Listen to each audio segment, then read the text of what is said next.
Basta't magtutulungan kayo, kaya eh. Kung hindi dahil sa asawa ko, boss, ang hirap bumangon. It has always been my dream na makatuwang si Ian sa hanap buhay. Baga Burger is the home of the finest grilled burgers in the Philippines. Guided by the dynamic leadership of Ian Chan and Teresi Chan. Baga Burger has come to represent excellence and innovation in the realm of food industry. Paano nyo binild yung Baga Burger? Ikaw dito sa side na to, ako dito sa side na to. Kaya nakuha namin yung tamang sistema. Kayang makipagsabayan doon sa mga existing na mga brands. Madali nyo lang nakuha dahil magkatulong kayo. Sabi ko sa kanya, kung gagawa tayong burger, kailangan maiba tayo. Yes. Gawin natin tong grilled burger. Una pa lang nag-hit na. Nag-hit talaga eh. Hindi namin akalain na dudumugin kami. 150,000 a month. Yeah, 120 to 150. Lahat na ginawa yan eh. Buy one, take one, inihaw. Bakit sa inyo nag-hit? Hindi rin namin alam. Alam mo na, na-inspire ako sa inyo. Kasi nakakatawa, mag-asawa, magkatulong. Galing. Have you imagine na aabot kayo ng 80 branches? Hindi talaga eh. Unang-una, ang target namin noon is Bulacan area lang sana, dun sa area namin. Hindi namin nakalain na aabot kami kagad sa South area. First 3 months namin na nagsimula kami. For how many years yun, ma'am? Binuo yung 80 branches? Baga Burger po started May 2021. And then we opened for franchise February 2023. So 1 year and 4 months. Kung titignan mo yung mga nag-exist na mga leading brands na mga burgers, puro fry. Paano nyo naisip na gawin na lang grill ito? Binuo kasi namin tong concept ni Baga Burger before. During pandemic, nasa bahay lang kami and wala kami halos ginagawa. Nag-iisip kaming dalawa. Sabi niya sa akin, gawa tayong burger. Pero sabi ko sa kanya, kung gagawa tayong burger, kailangan maiba tayo. Yes. Magkaroon tayo ng something na kakaiba doon sa kung ano yung tradition natin ngayon. Yes. Gawin natin tong grilled burger. Doon nagsimula lahat. Pero bago natin pag-usapan yan, syempre gusto ko muna kilalanin kung sino si Boss Ian tsaka sino si Boss Teres. Paano kayo nagkakilala? Through a common friend. High school friend ko siya, tapos college friend niya. Kasi yung friend namin na yun, napakahilig niyang magpa-okasyon, like birthday niya, birthday ng kapatid niya, birthday ng nanay niya. Lagi may celebration. Lagi may celebration. Lagi kayo nakikita. Doon kami nakakilala. Nagkakilala. And then, That time, kakahiwalay lang yata nila. Diyos ko naman. may jowa. Oo, before. And then after a year, nung nagkaroon ulit ng occasion, which is 19th birthday na nung friend namin na yun, doon kami nagkakilala and nalaman ko nga na available na siya. Sinimulan ko na din siya na i-text. Ilan taong kayo nito? 19. 19 years old. 24, magkasama na kami sa bahay. And then, nagpakasal kami ng 27. Yung mami ko, sabi niya, kung yan ang mapapangasawa mo, gusto ko magsama na kayo. Ah, gano'n? Hindi, 19 tas 24. So, 5 years naman na. Ang sinasabi ni mami, kung sakasakali na mag-aasawa ka na at siya mapapangasawa mo, gusto ko, makilala ko siya nang nandito sa bahay. Aalamin yung image ng family. Buti pinayagan ka. Kasi nagnegosyo naman na din eh. 22 years old, nag-start na ako magnegosyo. Una kong negosyo, boss, is nasa trading ako and distribution ng rice business. Almost 13 years ako dyan. Ang pamilya, kahit papano nakakaluwag-luwag sa buhay. Meron naman po, hindi naman talaga siya totally hirap. May Chinese blood kasi din kami. Ang family ko din is medyo mahigpit sila when it comes sa pag-handle ng pera. Marami sa mga Filipino-Chinese na kababayan natin na magagaling magnegosyo. Sa palagay mo, bakit? Ako kasi nung bata ako, boss, gusto ko talaga magkaroon ng sarili kong negosyo. Paano yung disiplina, paano yung pagpapalaki sa isang Filipino-Chinese sa loob ng bahay? Tinuturo nila sa amin na pag may gusto kang bagay, hindi lahat yan ibibigay ko sa'yo. Kailangan magsumikap ka. Meron, pero kailangan tiisin. Yes. Dahil hindi dapat maibigay lahat-lahat. Dapat pinaghihirapan ito. How about you, Teres? Magkaiba kami. Lahat na spoon-fed sa akin. Bunso ka? Oo, bunso. Ang negosyo ng magulang ko is frozen meat product. Ano yung pakiramdam na lahat instant sa'yo habang lumalaki ka? As we age, hindi na lahat kailangan ibigay. Yung parents ko, nare-realize nila na kailangan magsumikap kayo. I started with Ortega's Best, 23 years old ako. Aside from that, meron akong negosyo na tinayo. Ang pangalan niya, Mr. Tinapay. In the end,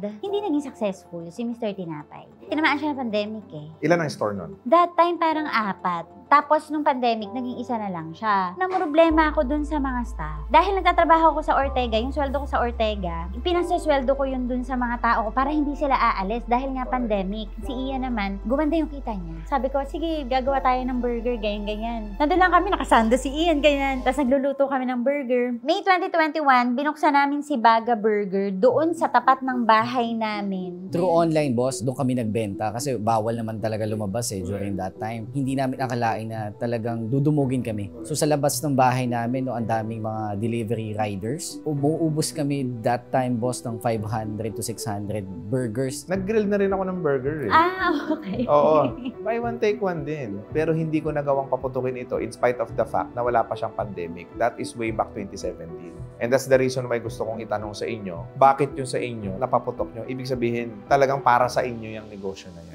Diba? Kasi Thank you, boss, for giving way. ano naman ang gusto nyong sabihin doon sa mga tao na swerte kasi kayong dalawa eh. May mga magulang kayong negosyante, kami wala. Maswerte siguro titignan dahil hindi kami nagsimula sa talagang zero. Pero boss, dumating kami sa panahon na nalugi po ako. During my 13 years dito sa pagbibigas, halos siguro 2 beses po ako nalugi. Na-training ka mula bata hanggang pagtanda mo, tapos nalugi ka pa. O boss, Paano nangyari? ito yung naging negosyo ko. Buong Bulacan, binabaksakan ko po, boss. That time, maganda po lahat ito nangyayari. Maganda yung sales, maganda yung performance. Kaso, yun yung naging problema. Dahil ang tina-target ko lang is gusto kong gumanda yung benta. Gusto kong makuha yung pinapangarap ko na volume sales per day. Nakuha ko siya, boss. The problem is, yung internal ko napabayaan ko. Yung aking accounting, yung aking financial po. Nananakawan, naluloko. Pinakamalaking lugi. Million, boss eh. Ilang milyon? Nasa 20 million, boss. Paano ka nakabangon? Dito ko mapapatunayan na ang Diyos is totoo. Kasi ako na-experience ko talaga, boss. Dumating ako sa time na para ayoko na lumabas ng bahay. Natatakot ako, hindi ko alam ano yung dapat kong gawin. Paano ka naka-recover? Blessing talaga, boss, kasi kami mag-asawa nung nagawa Mag-asawa namin na kayo nun? Yes, boss. Hindi mo ba siya sinisi? Nung una, naiinis ako.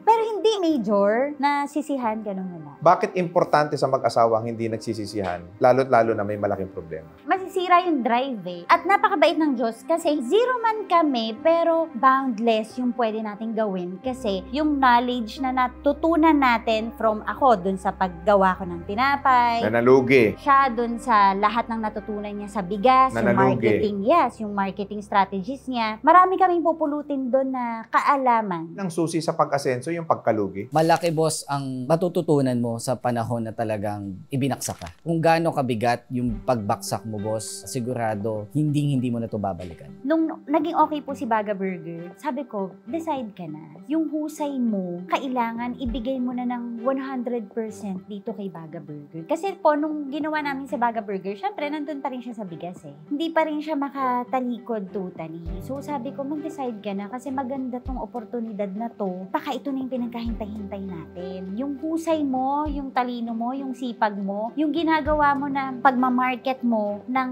brands ng bigas, bakit hindi mo gawin dito sa sarili natin? Araw-araw pa tayong magkasama, yung mga anak mo, maano mo pa. Kasi sa Santa Maria, malayo sa Baliwag. Magkahiwalay kayo nagninegosyo dati. Yes. So, nag-decide siya, boss. Sabi niya, sige, hindi naman niya kinlose. Dinelegate na niya dun sa staff. Ang tagal ng panahon na naghahantay kami ng negosyo para sa amin, boss. Lahat ng pinasok naman namin negosyo, boss, pinag-aralan at tsinaga namin lahat. Gusto namin umunlad yung mga negosyo na ipinuput up namin.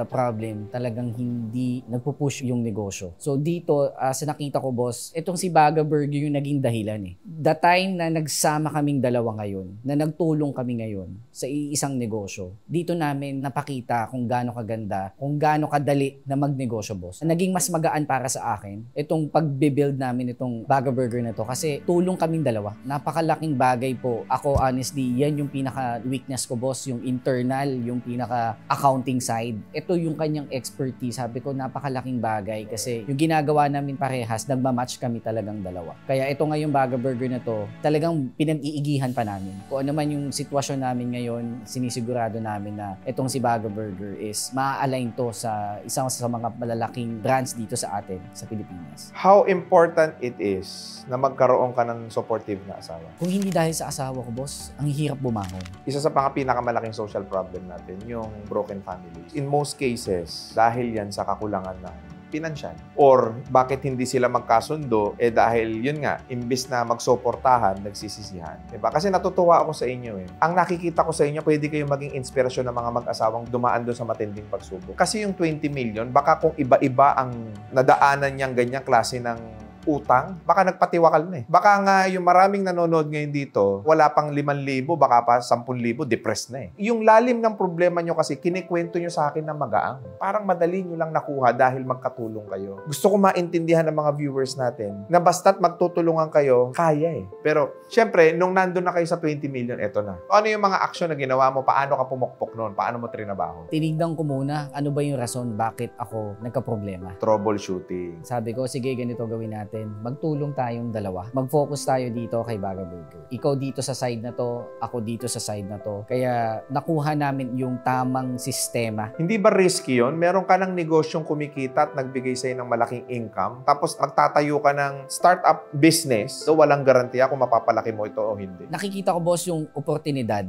na posible po talaga na tangkilikin at lumaki itong Baga Burger na negosyo na to, boss. Kayang makipagsabayan doon sa mga existing na mga brand. Kasi nanonood kami, ang lalaki ng planta nila. Sabi ko, hindi, kaya natin yan. Makakagawa tayo yan. Kaya natin gumawa ng buy one, take one na burger na abot kaya din. Paano nyo binild yung Baga Burger? Proper mindset po, boss eh. Yung nandun yung enthusiasm mo, nandun yung grit mo. Yung paniniwala ko dito sa negosyo na to, na malayo yung makakarating nito. Nakita naman namin kung paano mag-response yung mga tao dito sa negosyo namin. Gusto ko ikwento nyo sa akin yung nag-uumpisa kayo tapos kumikita kayo ng pabarya-barya. Dahil po pandemic siya, nag-hit talaga eh. Una pa lang nag-hit na? Nag-hit siya eh. Tapos dinayo na siya ng mga third-party riders. Sa online lang po kami. Mga ilang araw bago nag-hit to, yung produkto ninyo? Siguro nung second day o first day or nung second day. First day, second day, hit na kagad? Oo, dire-diretso po yun. Swerte ba yan? Dagdag po yung panahon dahil pandemic, ang mga tao wala naman ginawa kundi mag-cellphone lang. So, mas madali for Ano yung us. pinost nyo sa social media? Bakit siya nag-hit kagad? Yes, boss. Ano yung pinost nyo? Buy one, take one burger. Lahat na ginawa yan eh. Buy one, take one, inihaw. Bakit sa inyo nag-click? Siguro, boss, talaga naman ang isang sekreto naman ni Baga Burger is yung pinaka-timpla nito. Teka lang, day one eh. Hindi pa nila natitikman eh. Hindi rin namin alam. Sabi nga ni Ian, baka dahil lahat ng tao nakatutok sa social media, napunta sila. Ako alam ko kung bakit. Because faithful. Marami nagsasabi, swinerte daw kayo sa buhay. Pero ang totoo lang nun, yung prayer ninyo, yung mga panalangin ninyo, sinasagot ng Diyos yun. Totoo yan. Ngayon, nag-start kayo, inspired, 500 buns ang nauubos ninyo per day. Hindi Tama? lang siguro dati. Oo nga. Hindi lang eh. Mga 1,000. Ang gano'n, yung tao. 1,000. Magkano ang kita nung 1,000 burger nyo nun? 4,000 pesos. Kita na yun. Bakit nyo kagad na spot na, okay, ito na yung pinakamagandang opportunity para sa akin? It has always been my dream na makatuwang si Ian sa hanap buhay. At hindi lang siya basta ma-stuck sa trading. Dahil galing po ako sa manufacturing business, parati ko sa kanyang sinasabi na gusto ko, Ian, mag-manufacture tayo. So sabi niya, sige, sige. Tapos yun nga, nung nakita na namin yung opportunity nito na kami na yung nagmamanufacture, sabi ko, yun, baka pwede dito na tayo kasi tayo yung puno nito. Kayo yung gumagawa ng burger. Mm-mm. Alam mo, dami nag-burger. Ha? Opo. Majority sa kanila failure. Pero kayo nag-succeed sa burger business. Kaninong recipe yung patty? Sa akin po, it took 42 formulations para magawa ko siya. Si Ian naman, nag-iisip na siya kung paano niya iihawin yung mga trials ko. So, inihaw na talaga yung business model niyo nun. Nihaw na talaga. Una pa lang po.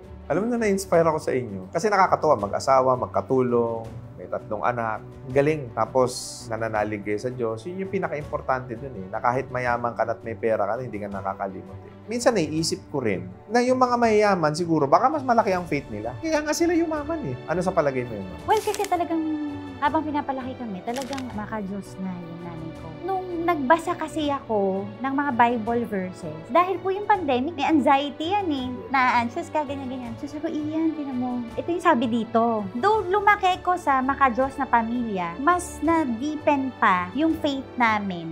Doon ako nag-rely sa pangako nung nababasa ko. Kapag ka nawawala ng pag-asa, katulad nun, yung nagkaroon na naman ng problema siya, doon kami humuhugot talaga ng lakas ng loob. Sa kababasa ng Bible, pwede kayo yumaman? For example, may gagawin ako, hindi ko maisip, nahihirapan yung loob ko, na-overwhelm ako. Kukunin ko muna yung Bible ko dun sa drawer ko, tapos hanap ako ng mga wisdom Bible verses na makakapagpa-uplift ng drive ko ulit. Sa pagbabasa ng Biblia, doon ka makakakuha ng tunay na kapanatagan ng loob. gumagawa ang Diyos ng paraan para lumapit ka sa Kanya. Panahon na bago pa mangyari yan. Bago ka nalugi ng 20 million. Yes, boss. So, bago akong malugi ng 20 million, hindi ganun ka-strong yung faith ko sa Lord. Nung nangyari yan, boss, talagang nakita ko kung gaano kabuti ng Diyos. Talagang inalay ko lahat sa Kanya. Kasi nung dumating, boss, nung mga panahon na nalaman ko na ganun kalaki yung inabot nung losses ko, nanginginig ako, boss. Ang hirap, hindi ako makatulog. Simula nung lumapit ako sa Panginoon, doon ko nakita yung pag-asa. And siguro blessing sa akin itong asawa ko talaga na natulungan niya ako na maibalik ko yung character ko, yung drive ko ulit doon sa pagnenegosyo, kung paano ako babangon at babawi ulit. Nagiging maayos lahat, boss. Miracle happen. Sobra. Kaya sa lahat ng bagay na ginagawa ko, laging taas muna bago ako gumawa, bago ako magdesisyon. Malaking pasasalamat ko talaga. Especially sa misis ko talaga, kay Therese, na siya yung tumulong sa akin kung paano ako makakabangon. At ang mabuting asawa ay nanggagaling din sa Panginoon. Bihira yung may values na kagaya ninyo. Marami kasi ako na-cover through their skills, their character. But this time around, through faith. Galing. Talagang yung business is and flow eh. Wala masyadong struggle nung inumpisan ninyo yung Baga Burger. Dire-diretso, succeed ka agad. What if mawala lahat yan? What will you do? Start ulit. Hindi naman kami mag-uumpisa sa zero eh. Mag-uumpisa kami sa material siguro na zero. Pero yung kaalaman namin, hindi yun mawawala. Lalo na pag nakikita ko na si Ian na umiiyak. For example, umiyak siya. Hindi ako pwede iiyak kasi we have 3 kids. Hindi pa pwede. Siguro bukas o sa kinabukasan ulit, nalalata, ganyan. Pero hindi na nakakapagod yun. Hindi na, gawa na tayong paraan ulit. Habang malakas tayo, ganun. Kailangan dalhin ko siya eh. Ganun din naman siya sa akin. Hatakan lang kung sino yung mahina ngayon. O di, tara. You've been together through challenging times, hardships, and now recovering, slowly getting the success that you desire, di ba? Ano pang gusto niyo mangyari sa buhay? We want to build a bigger plant. Kasi po ngayon, dahil dire-diretso po yung nag-inquire and nag-acquire, maaaring ma-reach na niya yung capacity. Sabi ko nga kay Ian, kung gagawa tayo ng mas malaking planta, marami pa tayong magagawang produkto. May komisary na kayo ngayon. However, the commissary is not enough. Sa nakikita ko po, Naging sensational talaga eh, no? sayang, marami pa kaming pwedeng i-offer sa mga Pilipino na pagod ng mag-OFW, na gusto ng side hustle, at Nag-aspire na maging negosyante. mas marami pa tayo na ma-offer na bagong produkto ni Baga Burger kung magkakaroon tayo ng bigger manufacturing plant. Ikaw, boss, what's next? Ang focus ko, boss, talaga ngayon is our franchising. Yung mga tao na nagtiwala sa amin, gusto ko matupad yung pangarap nila na maging isang negosyante. Bawat franchisee na papasok sa amin, we will make sure na tutulungan namin kung paano nila ma-achieve itong success. Through Baga Burger, makakaahon sila dun sa state nila ngayon. Kapag ka nagtiwala sila sa aming brand,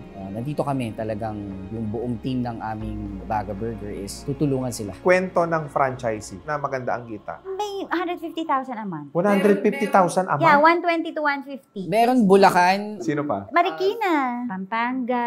bawat area, boss, may talagang malalakas. Even Cavite area. Nag-expand sila. Nag-acquire ulit sila ng another franchise. Magkano ba franchise niyo? 500,000 po. May construction na yun. Turnkey na yon. Mm-mm. Yung location kayo na naghahanap. Sila naghahanap ng area and then we site evaluate. And mahigpit kami, boss, talaga sa location. Nasa 200 na yung natanggihan ko, boss. Kahit interested sila doon sa aming pag-franchise, pag hindi talaga okay yung location, hindi talaga namin ina-approve. Pero nakakatawa kayong mag-asawa. Kung meron kang gustong sabihin kay Therese na nakasama mo over the years, through good times, through bad times, di kayo naghiwalay, anong gusto mo sabihin sa kanya? Thank you sa lahat. Kahit ako yung lalaki, pero ikaw yung naging sandalan at lakas. Ikaw yung nagturo sa akin. Ikaw yung tumulong naman talaga din sa akin. Lagi lang tayo magpapaalala sa isa regarding sa faith natin kay Lord. So, dapat lagi nasa sentro ng relasyon natin. How about you? Katulad ng sinabi mo, ikaw rin naman ay nagiging sandalan at tibay namin. Ikaw ang pinagmumulan ng lakas ng loob at lakas ng isipan ko. Siguro dito lang sa part na kwento ng buhay natin na to, sa akin ka kumuha ng lakas. Pero maraming bagay na sa'yo ako humuhugot ng inspirasyon at lakas ng loob. We just have to keep the faith. Pagka may faith tayo, everything will follow. Wala tayong dapat na ikatakot, wala tayong dapat na ipangamba. Ang importante, we have each other, we have our children, at higit sa lahat, nananalig tayo. At excited ako na makasama ka pa habang buhay para tuparin lahat ng pangarap natin. Wow. Wedding vows. This is your opportunity to plug your business. Sa lahat po ng gustong mag-inquire sa Baga Burger, just visit our FB page, Baga Burger. Or you can contact us at 0939-986-6068. Ayan, so ano pang inaantay ninyo mga boss? Kung gusto ninyo mag-franchise, dumiretso na po kayo sa kanilang FB page na Baga Burger. At tawagan nyo na rin po yung cellphone number na nabanggit dahil yan po ay available sa WhatsApp, sa Viber, pati sa Telegram. Maraming salamat mga boss sa napakagandang kwentuhan. And muli, maraming salamat and God bless sa inyo lahat. RDR Talk, Linggo, alas 5:15 ng hapon sa PTV.